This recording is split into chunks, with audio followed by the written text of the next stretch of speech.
All right, good afternoon, and thank you everyone for braving the inclement weather as we gather to take an essential step forward in the long and ongoing fight for justice, accountability, and healing for Black America. Today, I'm deeply honored to reintroduce H.R.40, historic legislation to establish a federal commission to examine the lasting legacy of slavery, to develop reparations proposals for descendants of enslaved Africans. It is an honor to inherit the privilege of carrying this bill forward. Amen. From Congresswoman Sheila Jackson Lee.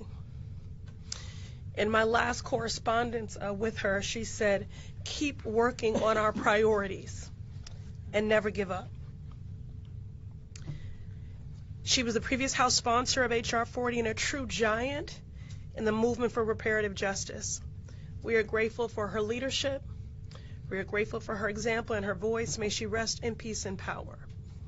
And we are grateful to be joined here today by her daughter, former Congresswoman Erica Lee Carter, who today, when I thanked her for braving the elements to journey here, said, true justice is never convenient. I want to acknowledge some of our partners in good trouble in this fight. Senator Cory Booker, our co-lead in the Senate, Chairwoman Yvette Clarke of the Congressional Black Caucus, Congresswoman Bonnie Watson Coleman, Congresswoman Latifa Simon, Congresswoman Summer Lee, and the more than 70 members of Congress who have signed on to co-sponsor the legislation that was first introduced. And I want to make this point because it is Black History Month.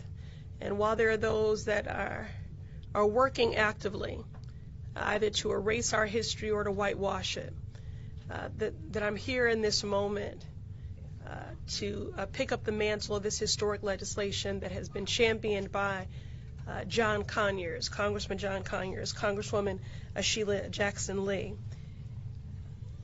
That was introduced more than 30 years ago when Congressman John Conyers was a co-founder of the Congressional Black Caucus.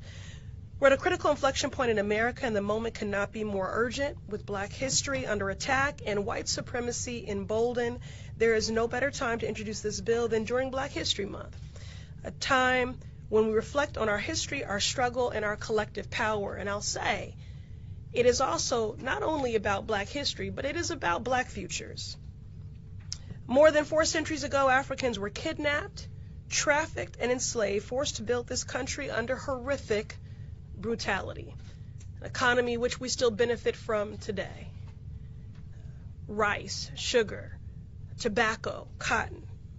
And even after the Civil War, emancipation, and the 13th Amendment, the legacy of slavery endured in other forms, codified in law to deny Black Americans freedom, opportunity, and dignity. And that's what brings us here today. This brutality, these injustices, these horrors were not things just happened within the culture by osmosis. They were legislated. Today, with Donald Trump and Republicans waging their coordinated and at times unlawful assault on Black folks and Black history, we will not allow that history to be erased. We will not allow it to be whitewashed. H.R.40 is a powerful reminder of the work that remains and offers us a pathway toward truth, reconciliation, and accountability. To be clear, this bill is not a symbolic gesture, but rather a meaningful step toward repairing the deep structural injustices that continue to harm Black communities today. The racial wealth gap in America is not an accident. In Boston, my home city, the Federal Reserve counts Black wealth at just $8, compared to the wealth of white households at $247,500. Nationwide, the racial wealth gap is over $10 trillion. That's trillion with a T. This shameful reality is the direct result of generations of precise, intentional policy harm codified into our laws and budgets. And it is specifically the result of slavery and the anti-Black society that followed. From Jim Crow to redlining to mass incarceration, our government, through policies and budgets, has perpetuated and entrenched these harms for generations. The disparities that we see in health outcomes, housing, education, wealth, and more are by design. Today, our government has a moral and legal obligation to right those wrongs, and reparations are a necessary step towards achieving justice. Now, here's what the bill would do. H.R. 40 creates a federal commission an expert body charged with investigating the enduring impacts of slavery and its aftermath and developing concrete proposals for reparations. This is a pragmatic policy that is fundamentally about repairing harm and building a more just America.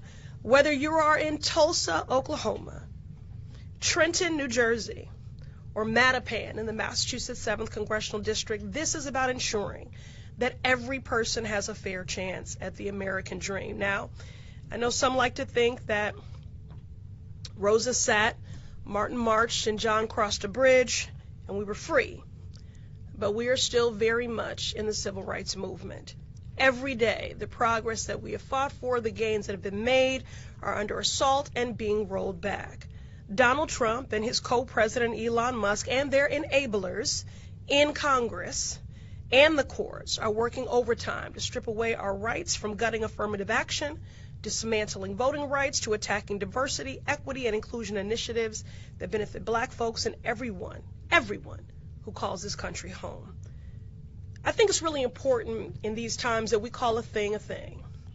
We're in a moment of anti-blackness on steroids, and we refuse to be silent. We will not back down in our pursuit of racial justice. And while we do the work of resistance and blunting the many harms of this hostile, anti-black administration, it's imperative that we continue advancing an affirmative agenda for Black America and building momentum toward this critical priority. So today we have a choice. We can continue to uphold an unjust status quo, or we can work actively to disrupt it. We can allow our history to be erased, or we can actively engage in truth-telling. We can and we must confront our past and take meaningful steps to repair the harm that has been done. H.R.40 is an opportunity to do exactly that. And now, I'd like to introduce Congresswoman Erica Lee Carter.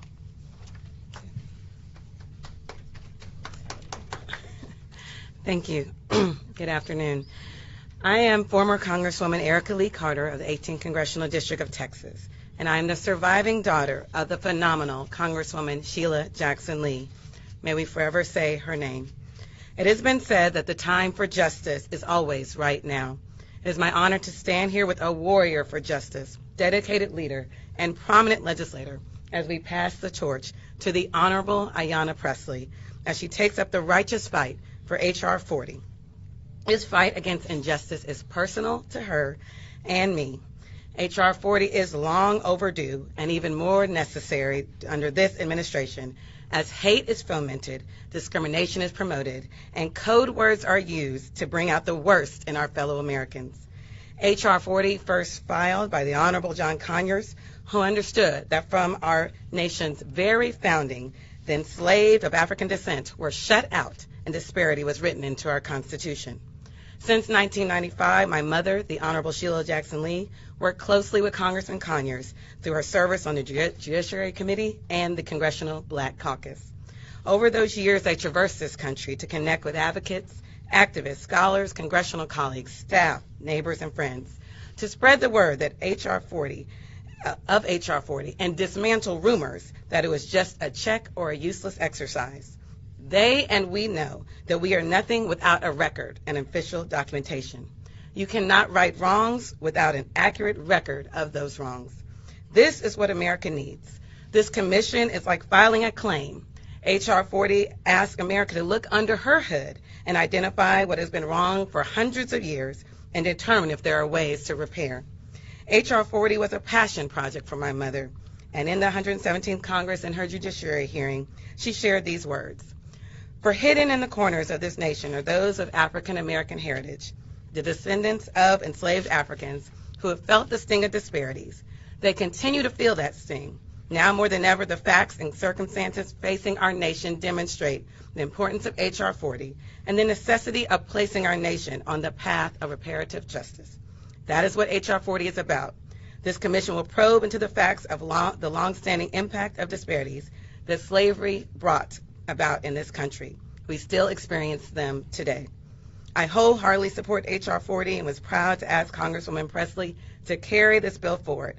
I know that my mother would be proud that generation now and next is ready to lead in the fight in the person of Congresswoman Ayanna Pressley. She has never been afraid to speak truth to power in the face of oppressive and, dare I say, arcane efforts by this presidential administration to take us back to a time that we all hoped had long since passed. As I close, I'm reminded that H.R.40 does not live in the past. It is about the future of my children and all children. It is Frederick Douglass saying, "What is July 4th to the slave?" And Honorable Barbara Jordan asking America to live up to her promise. It is Beyonce and Kendrick Lamar saying, "Freedom, where are you?" And I'm proud to stand and work with you alongside the expansive H.R.40 National Reparations movement to continue this fight. And I close and encourage you with these words sung by Cynthia Erivo in honor of the abolitionist and freedom fighter Harriet Tubman. Congresswoman Pressley, may you stand up. Take your people with you. Together we are going to a brand new home. You hear freedom calling. It's calling you to answer. May you keep on keeping on. Thank you. Now we will hear for Congresswoman Watson Coleman. Thank you. Which wonderful remarks, and thank you, Congresswoman Pressley, for inviting me here today. Ladies and gentlemen, it's always taken a moment, and now it's taking a movement, and a movement can move us forward. So first of all, let me say to you, happy Black History Month.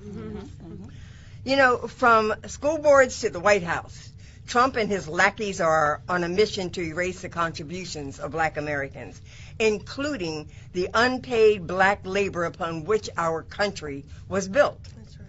We won't allow this history to be erased, because when Black history is erased, when the value of the contributions of Black Americans is dismissed, it's that much easier to dismiss the value of Black lives. Black excellence scares Donald Trump. It scares Stephen Miller, and it scares Elon Musk, because you know what? Deep down, they recognize their own mediocrity. And so they're doing everything they can to entrench the racial wealth gap. They refuse to recognize that when Black America succeeds, we all succeed. When those on the bottom of the rungs of the economic ladder can climb, then the entire nation rises with them. So I'm grateful to my little sister, Ayanna, for picking up this legislation from the late, great Sheila Jackson Lee. This is Representative Lee's legacy, and we represent her legacy. She carries on, and Ayanna carries on that legacy at a time when bravery and commitment to justice are needed now more than ever. And so I am so honored to stand here in support of this legislation and this opportunity. And now I'd like to turn it over to Representative Summer Lee for her remarks. Thank you. Good afternoon, everybody. Good afternoon. I thank you, of course, to Congresswoman Ayanna Pressley for carrying on this legacy, and, of course, to the late Sheila Jackson Lee, who carried this with pride for so long, for her efforts, to the advocates of this movement here and outside. Happy Black History Month. Happy Black Futures Month, in an era, of course, where Black history is attempted to be erased, or whitewashed. The America we know today was built on the brutal enslavement and trafficking of stolen Africans forced to build this country on their literal backs. Despite, however, what Trump and his anti-diversity, anti-equity, anti-inclusion cronies want you to believe, this is American history. Its impact is the American status quo. It's unjust and it is wrong. No matter what anybody says, the history of America is the history of America. And acknowledging that history is not a threat to the present. Would argue that ignoring that history, however, is a threat to our future. No matter how many attempts they make to whitewash this history, the blood of our enslaved Africans ancestors can't be erased from this land. We must acknowledge that. We must acknowledge that the systemic racism that has denied Black folks the ability to thrive and to survive in this nation to this very day. We see it and we feel it every day because the barriers put up in place by our own government, because of redlining, because of predatory lending, because of inequitable funding schemes for our schools are very real. Our government, no matter who is in power, has an obligation to right these wrongs, to provide reparations for descendants of enslaved Africans, to eliminate the racial wealth gap, to uplift the black community. White supremacy is rampant in this country. Just look at the current administration and our own legislative body. They have contributed to the social and economic harms, to racial terror black folks have experienced in this country. Now, more than ever, we must acknowledge and repair those harms. H.R.40 is one tool that brings us closer to righting those wrongs. And if we're truly going to address the racial and economic injustices rooted in this country, we must start here. I urge my colleagues, not just here, but throughout this body, to pass, to support H.R.40, to support and pass reparations. Thank you all so much. And next we'll have Representative Jonathan Jackson. Thank you. Good afternoon and happy African American History Month. I'm proud to be the representative from the 1st Congressional District of Illinois. Illinois has the honor of starting African American History Month with Dr. Carter G. Woodson, an African American young man that was born in West Virginia, went to the first integrated college in America, Berea College in Kentucky. From there, he went on to the University of Chicago, where he created his thesis that he had to show the truth of American history. When African Americans are distorted, deleted, this becomes propaganda, not history. He's the second African American to earn his PhD from Harvard University, so I'm very proud.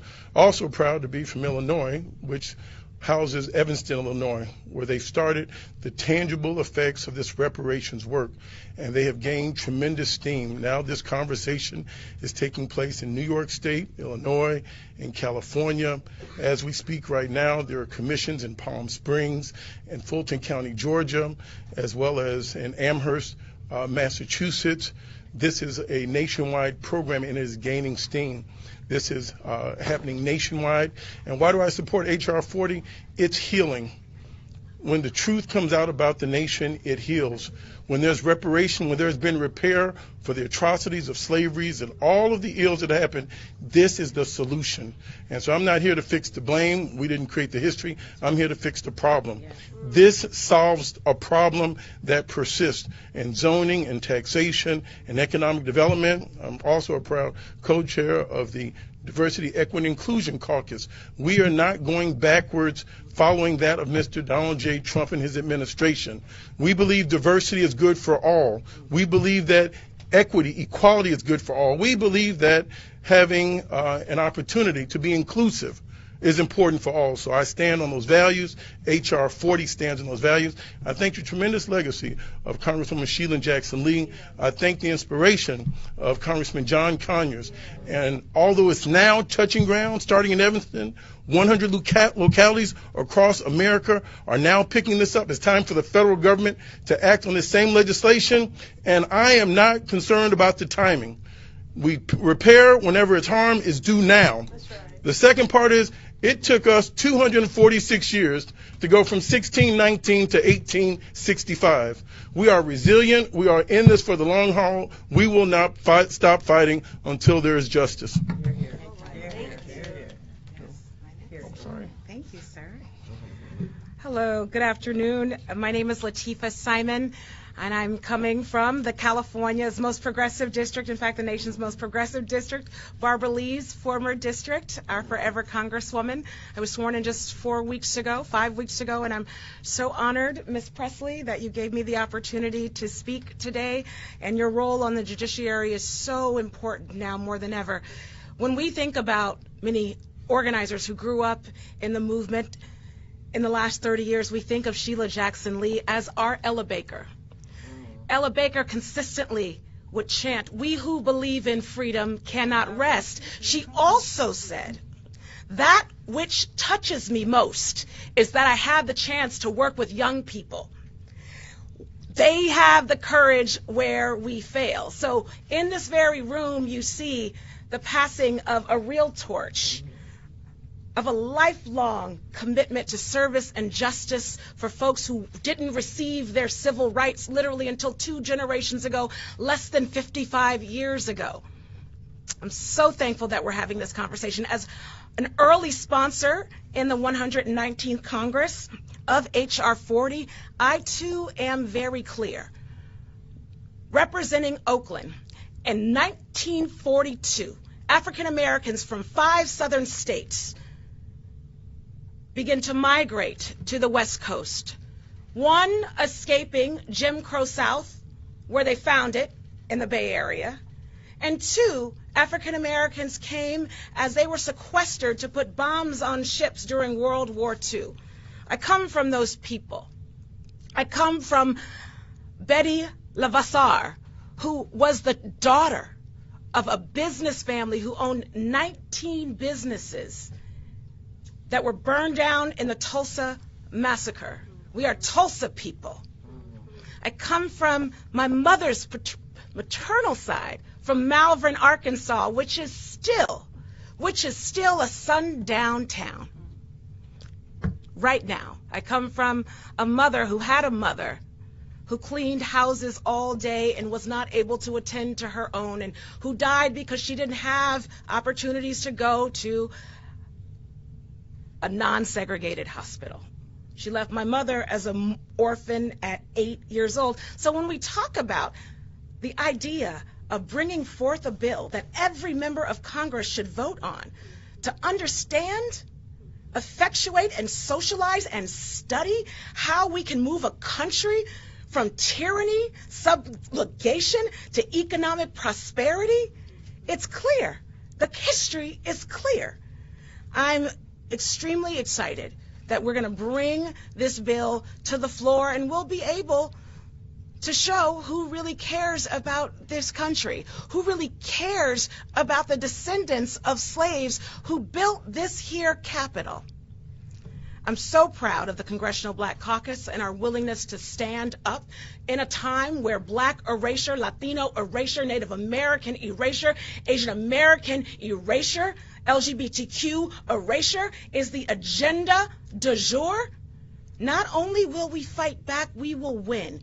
Today, as we announce this movement to move forth this bill, young people in this country, fear not, because this movement will grow.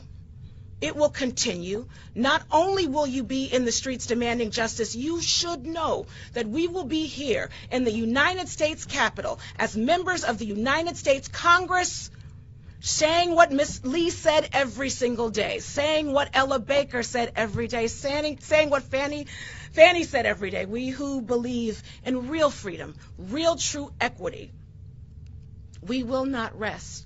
We owe not just our ancestors of late, we owe our mothers, every single member in back of me. Their mothers were born in segregation. Our mothers, not great-grandmothers, were born in policies that followed chattel slavery. But we will endure. I have no doubt. We will endure. Not now is a phrase that King said consistently, but we will endure. Thank you so much. And now we'll hear from the chair of the Congressional Black Caucus, Yvette Clarke. Good afternoon, everyone, and thank you for joining us today. I'm Congresswoman Yvette Clarke, and I proudly represent New York's 9th Congressional District, which is located in Central and Southwest Brooklyn, and I'm also the chair of the Congressional Black Caucus. On behalf of the entire CBC, I'd like to thank my esteemed colleagues, Representative Ayanna Pressley and Senator Cory Booker, for their leadership in reintroducing H.R.40 legislation to finally establish a federal commission to address and explore reparative measures for the lasting impact of slavery, systemic racism, and racial discrimination in Black America. I'd also like to take this opportunity to recognize and thank our former House colleague and co-lead on H.R.40, Congresswoman Erica Lee Carter. I want to thank her for her leadership and for joining us today, as well as our colleagues who are arrayed here. It is an honor to be here today in support of this important and transformative legislation, which the CBC has championed for decades as part of our unending mission to improve the lives of Black Americans in this country. As we celebrate Black History Month, I am also reminded of those who have led this legislation on behalf of our caucus for many years. From Congressman John Conyers, who first introduced this legislation in 1969, to Congresswoman Sheila Jackson Lee, who led its reintroduction in the last Congress with over 130 co-sponsors. H.R.40 is a powerful reminder of the challenges we must continue to confront in our country and the long path to reconciliation and accountability for the injustices that have for too long been a detriment to our communities. I can think of no better time to bring forward this legislation than now, a time when we are seeing the erosion of our fundamental rights and freedoms. In just the past few years, we have seen the conservative supermajority on the Supreme Court roll back decades of precedent in race-conscious college admissions. We have seen a persistent and coordinated assault on our right to vote and efforts to dismantle the Voting Rights Act of 1965, one of the most effective pieces of civil rights legislation ever enacted in the United States. We have seen efforts to distort our nation's history and erase Black history in our schools. We have seen efforts to strip away the tools of economic opportunity that allow people to get ahead and build generational wealth. And in just a few weeks of this administration, we have seen President Trump unleash a tidal wave of executive orders to demonize and roll back diversity policies in the federal government while turning over our federal agencies to a corrupt and unaccountable billionaire.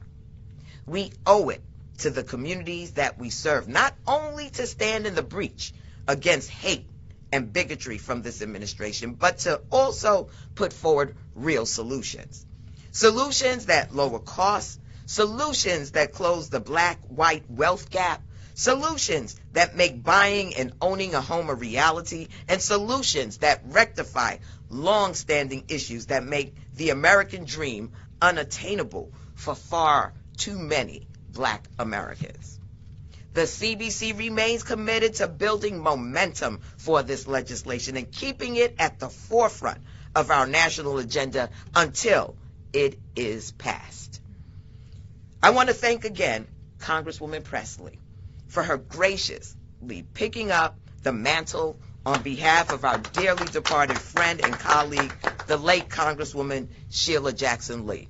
We've got work to do in this nation, and H.R.40 for our communities is the North Star. We expect that our colleagues will understand and will participate in making this legislation law. With that, I yield back.